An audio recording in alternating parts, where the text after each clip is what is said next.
All right, y'all, welcome to the show.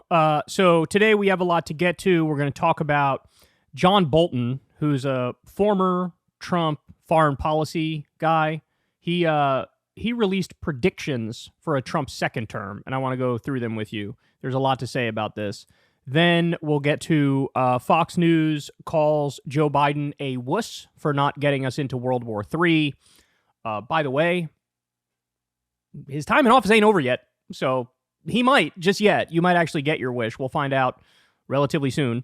Then we'll get to a Republican congresswoman absolutely crumbled in legendary and historic fashion when she went on a South Florida news show and was asked some very basic questions about her voting record. You're not going to want to miss that one. And then later on, we will get to Muslim Americans being kicked out of Joe Biden events. I mean, just absolutely astonishing that this is going on. Why? I'm sure you can guess it, but they're afraid that they're going to protest Biden's policy vis-a-vis Israel and Gaza. So they're not letting them in to some of their rallies. I mean, who would have thought in 2024 we'd be talking about a Democrat kicking out Muslims from their rally speeches? So wild stuff, man. Without any further ado, let's go ahead and get started. Everybody do me a big favor. Subscribe to the channel. It helps out massively. It costs you absolutely nothing. And we're trying to continue to grow the community. All right, so Axios came out with this piece the other day. John Bolton's predictions for a second Trump term. Now, before we get into them, let me just say, fuck John Bolton. John Bolton is the biggest neocon war hawk in the country. He's incredibly bloodthirsty. He's never met a war he didn't immediately want to get into. This stuff might sound hyperbolic, but to anybody familiar with his record, you will realize what I'm saying is 100% accurate. But I wanted to take a moment, go through what his predictions are, then I'll talk a little bit about what I think is going to happen in a second Trump term, assuming we get a second Trump term. So here's what they say. Donald Trump's former national security advisor is laying out his nightmare scenarios for a second Trump term in a foreword to the paperback edition of his memoir, The Room Where It Happened, out Tuesday. So I should point out that Bolton on foreign policy is like Satan. But interestingly enough, when it comes to the issue of January 6th and Trump's fake elector scheme and Trump trying to overthrow the results, on that stuff, he's actually a lot more like Liz Cheney, where he happens to be correct, which is good. I mean, credit where it's due, but that doesn't make up for his horrible foreign policy ideas and policies and preferences. All right, so here's what they say. Bolton writes that a mountain of facts demonstrates that Trump is unfit to be president.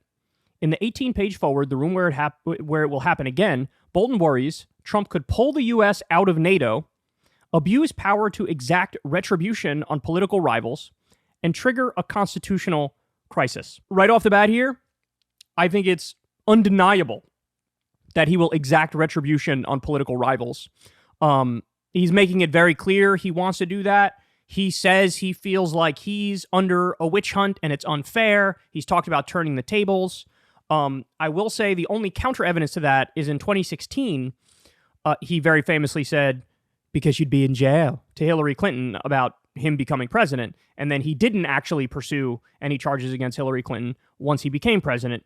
So maybe there's evidence on both sides of that, but I do think that this time is different. I do think he has more beefs and more grudges, and he's become more and more unhinged and authoritarian every day he's been out of the White House.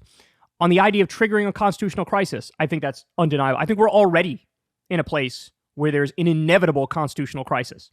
Trump is winning the Republican primary, then he'll be in the general election, and either that race will happen and he'll win or lose. Either one of those scenarios is kind of like a crisis. Or he gets taken off the field because of his 91 criminal charges or because of those various cases where certain states say he's ineligible to run because of the attempted insurrection. And in that scenario, boom, constitutional crisis, because he's not going to go silently into the night.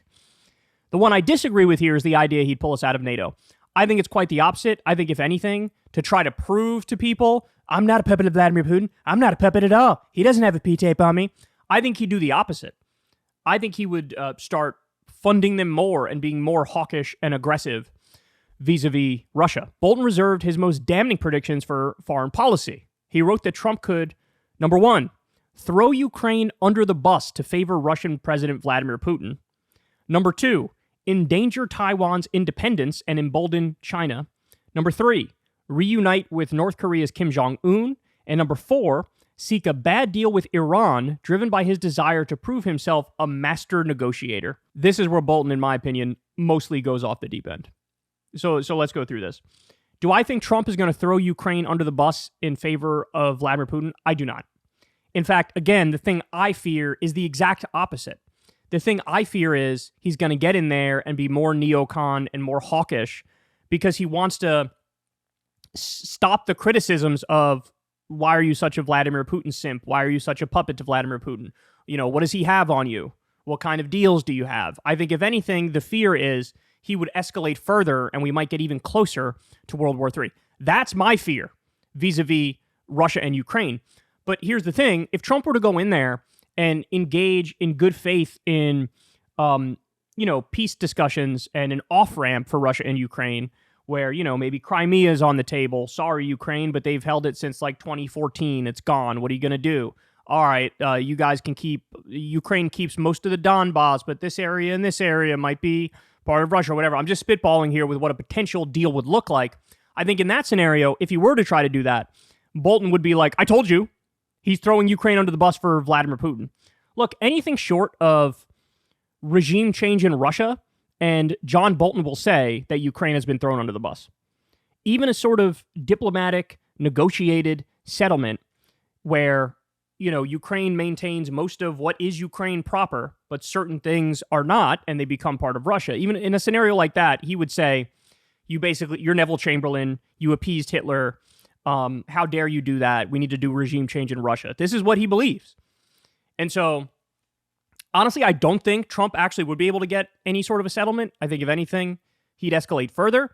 But clearly, if Trump were to do the right thing and get some sort of a peace deal, this guy would say, see, you're a puppet to Vladimir Putin. So again, this just shows how extreme John Bolton is. Endangering Taiwan's independence and emboldening China. He actually said something the other day where he made it like unclear if the U.S. would come to to Taiwan's defense, or implied that we wouldn't. And he says because they took business from us, I guess, vis-a-vis microchips. But look, on this one, let's be clear, there are no good answers, right? Do Americans want to go fight and die to protect Taiwan from China? No. But is it a good thing if China militarily takes Taiwan? Also, no. That'd be horrible. So, what position are we left in here? We're left in a position where the official U.S. government policy is strategic ambiguity. That's a policy I kind of agree with. And so here's what this tells me about John Bolton. If China militarily takes Taiwan under a Trump administration, and Trump doesn't immediately escalate into war with China, then he would say, you're appeasing Xi Jinping and you're a puppet to the Chinese Communist Party, and he would portray him as weak if Trump doesn't start war with China over Taiwan. And so again, this just shows how extreme John Bolton is. Reunite with North Korea's Kim Jong-un. On this one, I happen to agree with John Bolton. I think that is what Trump will do. He'll try to re-engage in talks, but the difference between me and Bolton is I actually think that's a good thing. Now, don't get it twisted. I think Trump's a moron. I think Kim Jong-un is a moron. Kim Jong-un is a dictator. I think Trump wants to be a dictator. I don't think any of these are, revelations to anybody here. But I prefer that to what we're on the path to doing, which is some sort of military confrontation, which is not a good idea. Not a good idea at all for the people of North Korea, South Korea, and us. And the final thing is he says Trump would seek a bad deal with Iran, driven by his desire to prove himself a master negotiator. I could not disagree more with this. Trump pulled us out of the Iran nuclear agreement. He shouldn't have done that, but he did it. This is an agreement that was being followed by Iran to a T over a dozen times. They verified, the IAEA verified, they are following this agreement. And in response to them letting in regulators to oversee their nuclear program and prevent them from getting a nuclear weapon, we just gave Iran back their own money that we had stolen vis-a-vis sanctions. So Trump has already proven he's hawkish on Iran. Trump has already proven he's not in favor of a peace deal. And John Bolton is saying, I fear, Trump would get back in a new Iran agreement? That would be awesome if he got back in a new Iran agreement, but he's not going to do that. So again, the problem with John Bolton here is he's saying, I think Trump is a weak isolationist bitch. That's basically what he's saying. when in reality, Trump is actually very hawkish, very neoconservative, and John Bolton is just far more hawkish and neoconservative. And so, look, there's an important lesson at the heart of this here, which is just because somebody's critical of Trump doesn't mean that lefties and liberals and even normie Democrats should welcome them with open arms, whether it be Liz Cheney or John Bolton or what have you, because the specifics matter. The devil is in the details. And my concern with Trump is you're far too hawkish. You're far too neoconservative. His concern with Trump is you're not nearly enough hawkish and neoconservative. And so the only agreement between me and John Bolton is Trump shouldn't have tried to overthrow the election. That's the only point of agreement. On every other policy point, he's just as bad or legitimately worse than Donald Trump. So I tell you that because we're coming into an election season here, and don't get it twisted. Like, be careful who and what you endorse because that person is critical of Trump. The specifics of how they're critical of Trump matters deeply. It matters deeply. And John Bolton is one of the worst of the worst. All right, now finally, let me end with this. So these are his predictions if Trump is reelected. Some of them I think are accurate. Most of them I think are wrong, and stems from him being so extremely imperialist that he's mad that Trump isn't as imperialist as he is, right? But now, I'm going to give you my predictions for a second Trump term. Number one, massive green light to Israel to even go above and beyond with their extremism and their brutality that they've done under Joe Biden. I think Joe Biden has given Israel a green light, make no mistake about it, but he's done this kabuki theater where in public he goes, Israel, you better care more about civilians. You shouldn't bomb that hospital. Don't do that, Israel. And functionally, they have a green light. But if Trump comes in, it will be an even greener green light. If Trump comes in, I shudder at the thought of what Israel would do. I mean, I think they would speed up their resettling of Gaza. I think they would consider, I mean, it sounds extreme, right? But I think they would consider using even bigger bombs, bigger missiles, speeding up the ethnic cleansing and genocide process. And I think Trump, every step of the way, would give them the green light. So that's my fear. And why do I think that way? Well, Sheldon Adelson gave Trump $100 million 2 separate times. Now, Sheldon Adelson is dead, but effectively, what he ended up buying with that is policy vis-a-vis Israel in the Middle East. And that's why we got the embassy moved to Jerusalem, which pissed off all the Palestinians. You know, we got the Abraham Accords, which was a giant middle finger to the Palestinians saying, you don't count, you don't matter, we're going to go around you and make peace with the other nations in the region, and then continue with our process of slow-moving ethnic cleansing and genocide. And so that helped lead to October 7th. And so my guess is now he'll get in there again, same thing except on steroids. Total green light for Israel, even above and beyond what Biden has done. The next thing I predict, total green light for Saudi Arabia.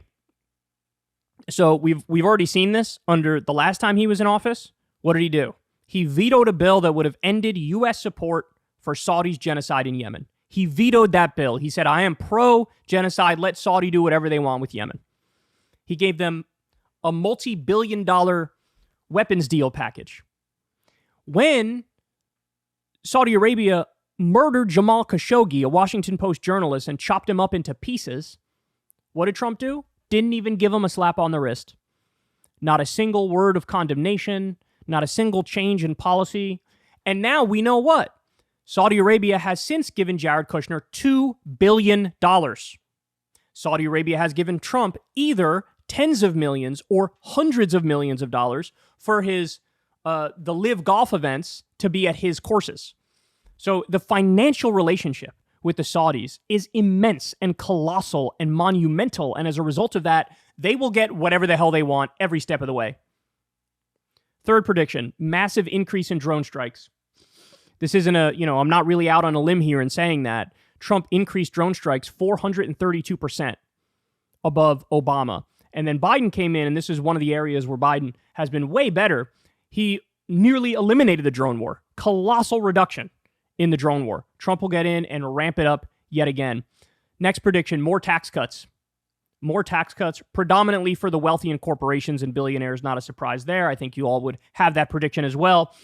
Destroying the regulatory state, even more than he has. Of course, you guys remember he went after the Consumer Financial Protection Bureau. He went after some of the Clean Air and Clean Water Act rules. They're going to try to finish the job with the destruction of the regulatory state. They don't want a regulatory state to exist anymore. So they're going to ramp that up, put it on steroids and human growth hormone. And then my final prediction would be some sort of national anti-trans legislation. Because Trump is going to try to appease that part of his base. And he thinks this will be a cheap and quick and easy way to get more of their support. So those are my predictions for Trump's second term. John Bolton gave you his, but a lot of them are wrong. And his biggest concern is Trump is not going to be imperialist enough. Honestly, that is crazy. Hey, y'all, do me a favor and like and subscribe. It helps out big time in the algorithm. Click the bell as well for notifications when videos drop. And watch that video on screen right now. You know you want to.